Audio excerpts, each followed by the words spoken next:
देखिए, आज मुझे रानिया में आने का अवसर मिला इस नववर्ष पर। पहले तो मैं सबको नववर्ष की बहुत बहुत हार्दिक शुभकामनाएं देता हूँ और माँ भगवती से प्रार्थना करता हूँ कि माँ सबका कल्याण करे और सबके घरों में सुख शांति और समृद्धि आए, ऐसी माँ भगवती से प्रार्थना करता हूँ।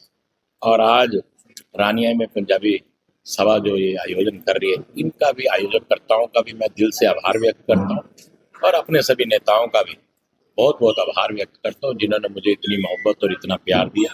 इसके लिए मैं सबका तहे दिल से शुक्रगुजार। कि युवाओं के लिए आप अच्छी तरह जानते हैं कि पूर्व में मुख्यमंत्री केंद्रीय मंत्री बाबूजी मनोहर लाल जी ने एक पारदर्शिता के आधार पर नौकरी देने का काम किया। उसी चीज को आगे बढ़ाने का काम हमारे मुख्यमंत्री नायब सैनी जी निरंतर कर रहे हैं। तो सीएटीजी का जो एग्जाम हुआ वो आप लोगों के सामने किस प्रकार से वो एक, मैं कहूँगा, त्योहार की तरह मनाने का काम किया, जहाँ सरकार अपना काम कर रही थी, जहाँ अधिकारी अपना काम कर रहे थे। विशेष तौर पर पुलिस कर्मचारियों का और परिवहन विभाग के सभी कर्मचारियों का भी मैं आभार व्यक्त करता हूँ, जिन्होंने एक बहुत ज्यादा सहयोग किया। वहीं जनता ने भी इसे त्योहार की तरह मनाने का काम किया। जनता ने पूर्ण रूप से सहयोग किया और जब तक कोई भी चीज जनता का सहयोग न मिले तब तक कामयाब नहीं हो।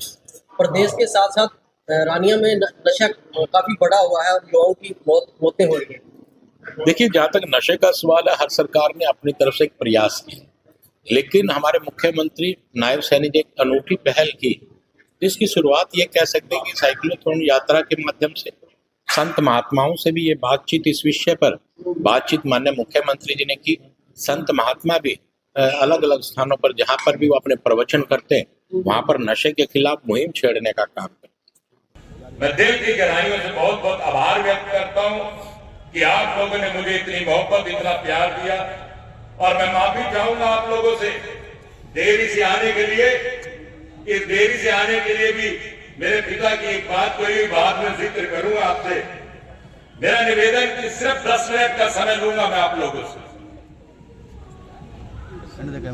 सबसे पहले तो मैं धन्यवाद करूंगा जितेंद्र सिंह, एडवोकेट जिलाध्यक्ष भाजपा, हमारे बाबूजी जगदीश चोपड़ा जी, शीशपाल कंबोज जी, रामचंद्र कंबोज जी जो मेरे पिता के साथ विधानसभा में विधायक रहे, अमित चंद मेहता जी, ललित मोहन पोखले जी, पिंचू कालड़ा जी, सरोज बाला जी, मनोज सचदेवा जी, लीला कृष्ण मेहता जी, राजकुमार मेहता जी, पवन कालड़ा जी, चंद्रभान जी कामरा, बलवान जांगड़ा जी, विशु जी, देवपाल जी शर्मा जी, दर्शन नागपाल जी, लीला कृष्ण मेहता जी और अरोड़ा साहब, अमर अरोड़ा जी, अनिल नागपाल जी, राजेंद्र जी सरपंच, श्याम बजाज जी, रमेश कुमार जी बंटी, सुखविंदर मौर्य जी, संदीप मित्तल जी, नरेंद्र काबा जी, सुनील गुम्बर जी, पार्षद मलकीत और नीमा चिमा जी, ग्रोवर साहब, गुम्बर साहब, राजीव जी और रविंद्र जी, राजेश धवन जी, कुली कर्ण गुम्बर जी, वह शुभम ड्राइवर जी, वह ऋषम खटला जी, वह सभी महानुभाव, मेरे दिल के नजदीक रहने वाले सभी से मेरा निवेदन, अगर किसी का नाम छूट गया हो तो उसके लिए क्षमा भी चाहूंगा और अपने से बड़ों के चरणों में प्रणाम करता हूं। और मेरी माताओं बहनों, आप अच्छी तरह जानते हैं कि किस प्रकार से जब पूरा भारत एक था, पाकिस्तान का विभाजन नहीं हुआ था, विभाजन जब हिंदुस्तान का नहीं हुआ था, आप सब जानते हैं कि हम उस समय उस क्षेत्र में रहते थे। किस प्रकार से जब देश को आजादी मिलनी थी, यह तय हुआ कि 15 अगस्त 1947 को हमारा देश आजाद हो जाएगा। एक खुशी की लहर थी, मन में बहुत खुशी थी कि आज हम आजाद हो जाएंगे, लेकिन ये नहीं पता था कि इतना करूर समय आएगा, हम अपने ही अपनों से बिछड़ जाएंगे। इस बात का हमें मदद भी नहीं थी। किस प्रकार से एक साथ रहने वाले हिंदू मुसलमान, ना जाने किसको नजर लगी, ना जाने दिल दिमाग में क्या कहर बरपा, और हम लोगों पर जो उस समय कि आज जो पाकिस्तान है, जिस क्षेत्र में हम रहते थे, किस प्रकार से हम पर हमले होने शुरू हो गए। हम लोग उसी देश का हिस्सा थे जिस समय उग्रवाद पंजाब के अंदर था, जो पंजाब से हमारे भाई दिल्ली, हरियाणा, इधर यूपी में शिफ्ट हुए, वो एक समय के लिए शिफ्ट हुए थे। हमारे माँ बाप भी, हमारे दादा परदादा भी ऐसे सोच रहे थे कि हम वापिस आ जाएंगे। कुछ समय अपना धन दौलत वहीं दबा कर आ गए कि हम वापिस आ जाएंगे, लेकिन वापिस आने का तो अवसर ही नहीं मिला। उसमें यहां पर हिंदू संगठनों ने मदद करी, तब जाकर कहिए मार काट रुकी। आज वो पाकिस्तान है। बहुत से मेरी ही समाज की माताएं बहनें बैठी हैं। आपको शायद पता नहीं होगा कि हमारी कुल देवी कौन सी है। अगर किसी को पता है तो कृपया बताने का काम करे कि जो हमारे दादा परदादा पाकिस्तान जो आज है उस क्षेत्र से आए थे, तो वहां हमारी कुल देवी कौन सी है? हिंगलाज माता हमारी कुल देवी है, जो आज भी पाकिस्तान के अंदर है, जिसे मुस्लिम लोग भी नानी हज के नाम से जानते हैं। जिस प्रकार से आज हम हिंदुस्तान में हैं, तो हम लोग जो मां भगवती को मानते, जो कुल देवी को मानते, वो कहते हैं कि मां वैष्णो हमारी कुल देवी है। इसी प्रकार से हिंगलाज माता, जहां पर मां सती का ये जहां बिंदी लगती है, वो शरीर का वो हिस्सा गिरा था, वो हिंगलाज माता है, वो हमारी कुल देवी है। भाइयों बहनों, हम वहां से लूट फूट कर आए और यहां अपना आधार बनाया।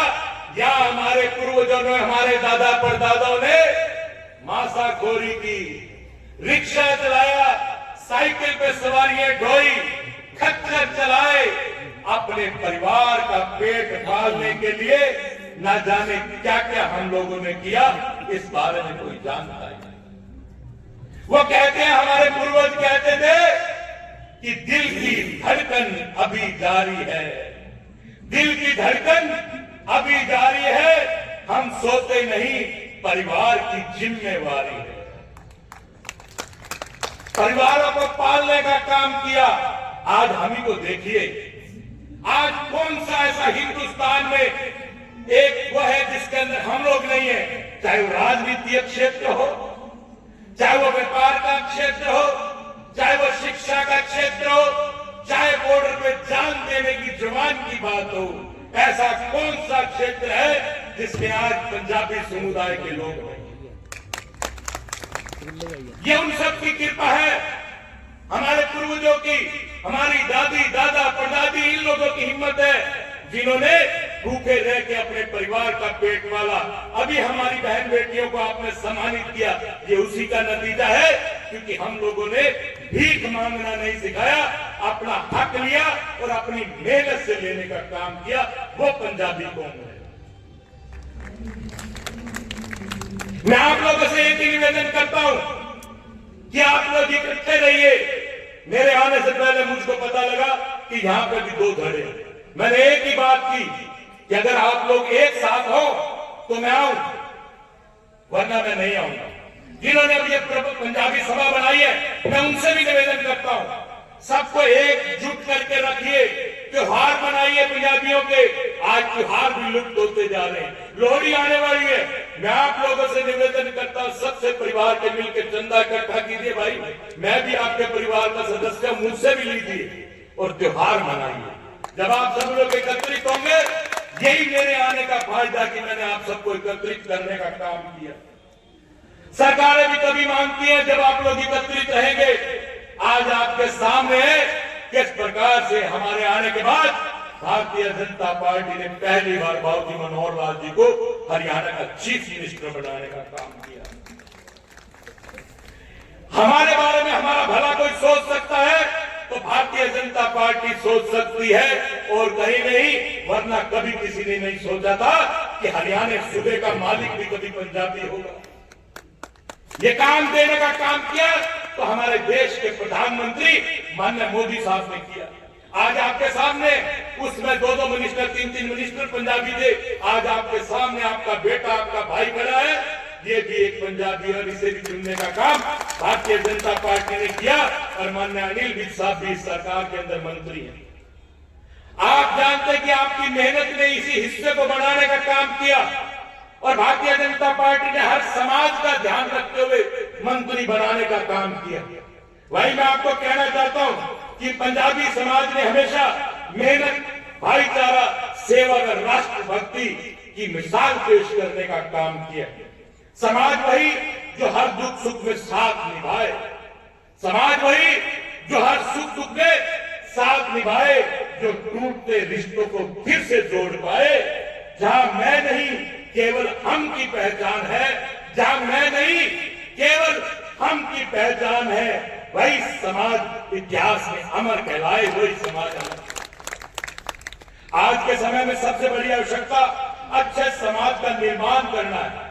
साहब, मैं सबसे प्रार्थना करता हूं, अपने बुजुर्गों को कभी मत छोड़िए साहब, अपने बुजुर्गों को कभी मत छोड़िए, क्योंकि आज मैं यही कहना चाहूंगा अपने समाज के बारे में, ना दौलत से समाज महान होता है, क्योंकि पहचान है हमारी, ना दौलत से समाज महान होता है, ना ऊंची इमारतों से पहचान होती है। जहां चरित्र ऊंचा और सोच विशाल हो, असल में वही समाज ही की शान हो। हम लोगों को सिखाया गया कि किस प्रकार से आप आओ भगत करने का काम करें, किस प्रकार से हम लोगों को बताया गया आपके सामने है, न रंग से न नाम से बढ़ते हैं, न रंग से न नाम से बढ़ते हैं, हर रिश्ते को दिल से चुनते हैं। जहां मैं नहीं केवल हम हो, वही पंजाबी समाज बनते हैं। लंगर की सेवा, दिलों की रोटी, इंसानियत यहां कभी न छोटी, जो भूखे को पहले याद करे, वो पंजाबी समाज की सोच सच्ची है। ये लंगर और आप भगत करनी अगर किसी ने सिखाई, तो इसी पंजाबी समाज ने करने के लिए सिखाई। आप जानते हैं कि किस प्रकार से हम वहां से लुट लुट कर आए, अपने आप को खड़ा किया, अपने आप को मजबूत किया कि हम लोग यहां पर अपने आप में कोई प्रोफेशन में, कोई किसी काम में, कोई किसी काम में करता हो। हर समाज की अपनी मेहनत है, हर समाज ने अपने आप को मेहनत कर खड़ा किया है, लेकिन ये समाज लुट कर आया था, अपना सब कुछ बर्बाद करके आया था, अपना घर बार सब कुछ छोड़ के आया था। जो बिल्कुल कंगाल होके आया, उसने मेहनत की और अपने आप को खड़ा करने का काम किया, किसी से भीख मांगने की औचित्य सोची। लेकिन वहां से आने के बाद हमने अपने आप को खड़ा किया, मजबूत किया, फिर दोबारा से तूफान आया, फिर दोबारा से तूफान आया, फिर आगजनी कोई दूर नहीं है। 2016 में आपके हरियाणा में फिर लूटपाट और आगजनी हुई, दुकानों को चुन चुन के निशाना बनाया गया, हर प्रकार से हमको लूटा गया। अरे साहब, कब तक लूटते फिरेंगे हम लोग, कब तक लूटते फिरेंगे हम लोग? इस बारे में अगर किसी ने सोचा, किसी ने नहीं सोचा। कहते हैं ना, जुबान तो खोल, नजर तो मिला, जुबान तो खोल, नजर तो मिला, जवाब तो दे, मैं कितनी बार लूटा, हिसाब तो दे, हिसाब तो दे। अरे कितनी बार लूटोगे हमको? फिर भी हमारी भरपाई किसी ने की? तो उस समय के मुख्यमंत्री बाबूजी मनोहर लाल जी ने की। हर दुकान को जिसका जितना नुकसान हुआ, उसको पैसा देने का काम किसी ने किया? तो भारतीय जनता पार्टी ने किया, उस समय के मुख्यमंत्री ने किया। आज आपके सामने किस प्रकार से हमारे प्रांत के माननीय मुख्यमंत्री नायब सैनी जी भी हर प्रकार से हमें प्यार और मोहब्बत देने का काम कर रहे हैं। नायब सैनी जी को भी पता है